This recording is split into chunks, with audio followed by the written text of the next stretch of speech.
বিরোধী দলের গঠনমূলক আলোচনার মধ্য দিয়ে যে প্রসঙ্গগুলো উঠে এসছে এবং যে নোটিশটা মাননীয় বিরোধী দলীয় নেতা আজকে দিয়েছেন তার মধ্যে যে প্রস্তাবগুলো আছে সেই প্রস্তাবের প্রেক্ষিতে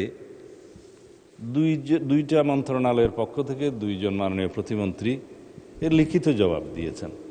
বিষয়টার সাথে স্বরাষ্ট্র মন্ত্রণালয়েরও কিঞ্চিত বিষয় জড়িত আছে। তা আমাকেও একটা কাগজ মন্ত্রণালয় থেকে রেডি করে দেয়া হয়েছে। তার মধ্যে কয়েকটা বিষয় মাননীয় বিরোধী দলীয় নেতা যেটা জানতে চেয়েছেন তার একটা জবাব আছে। তা আমি এক দুইটা প্যারাগ্রাফ বোধহয় পড়লে ভালো হবে। গণপ্রজাতন্ত্রী বাংলাদেশ সরকার প্রবাসী বাংলাদেশিদের জন্য নিরাপদ, আধুনিক, সহজলভ্য ও আন্তর্জাতিক মানসম্পন্ন পাসপোর্ট সেবা নিশ্চিতকরণে নিরলসভাবে কাজ করে যাচ্ছে। এই লক্ষ্যে পর্যায়ক্রমে মেশিন রিডেবল পাসপোর্ট এমআরপি এর পরিবর্তে আধুনিক পাসপোর্ট কার্যক্রম বাস্তবায়ন করা হয়েছে। বর্তমানে বিশ্বের বিভিন্ন দেশে অবস্থিত 73টি বাংলাদেশ মিশনের মধ্যে 71টি মিশনে পাসপোর্ট কার্যক্রম চালু রয়েছে।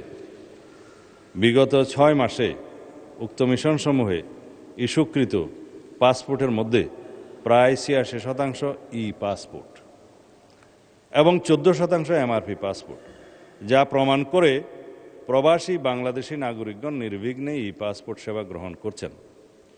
যেসব নাগরিকের এমআরপি পাসপোর্টের মেয়াদ বিদ্যমান রয়েছে তারা মেয়াদ উত্তীর্ণ না হওয়া পর্যন্ত উক্ত পাসপোর্ট ব্যবহার করতে পারছেন। অন্যদিকে নতুন আবেদন ও পুনঃ ইস্যুর ক্ষেত্রে পর্যায়ক্রমে পাসপোর্ট প্রদান করা হচ্ছে। বিদেশে অবস্থানরত প্রাপ্তবয়স্ক বাংলাদেশি নাগরিকগণ জাতীয় পরিচয়পত্র এনআইডির পাশাপাশি বার্থ রেজিস্ট্রেশন সার্টিফিকেট ব্যবহার করে পাসপোর্টের আবেদন করতে পারছেন। ফলে তথ্য সংশোধনের প্রয়োজন হলে বিআরসি মানে বার্থ রেজিস্ট্রেশন সার্টিফিকেট সংশোধনের মাধ্যমে পুনঃ ইস্যুর আবেদন দাখিলের সুযোগ রয়েছে, যা বিদেশে অবস্থানরত নাগরিকদের জন্য একটা গুরুত্বপূর্ণ সুবিধা। এই বিষয়টা মাননীয় বিরোধী দলীয় নেতা উত্থাপন করেছিলেন।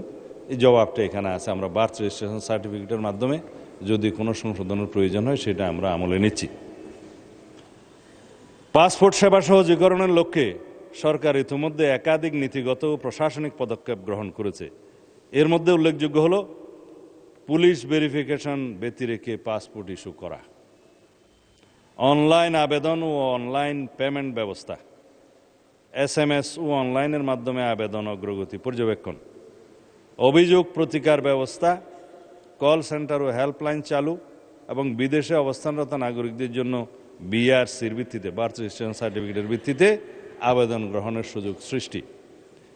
কয়েকদিন আগে মন্ত্রণালয়ে আমরা একটা আন্তঃমন্ত্রণালয় মিটিং করেছিলাম। এই বিষয়ে মাননীয় স্পিকার এই নির্দেশনাগুলো দিয়ে দেওয়া হয়েছে সমস্ত জায়গায়।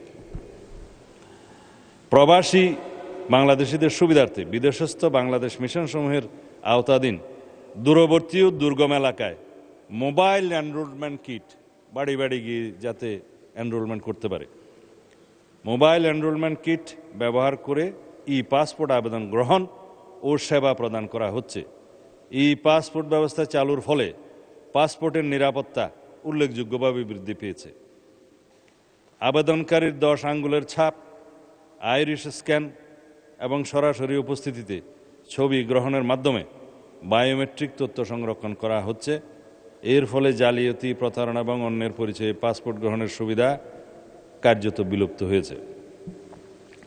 বিদেশে অবস্থানরত প্রবাসী বাংলাদেশিদের নিকট দ্রুততম সময়ে প্রস্তুতকৃত পাসপোর্ট পৌঁছে দেওয়ার লক্ষ্যে আন্তর্জাতিক কুরিয়ার সার্ভিসের মাধ্যমে 72 ঘন্টার মধ্যে সংশ্লিষ্ট বাংলাদেশ মিশনে প্রেরণের ব্যবস্থা গ্রহণ করা হয়েছে।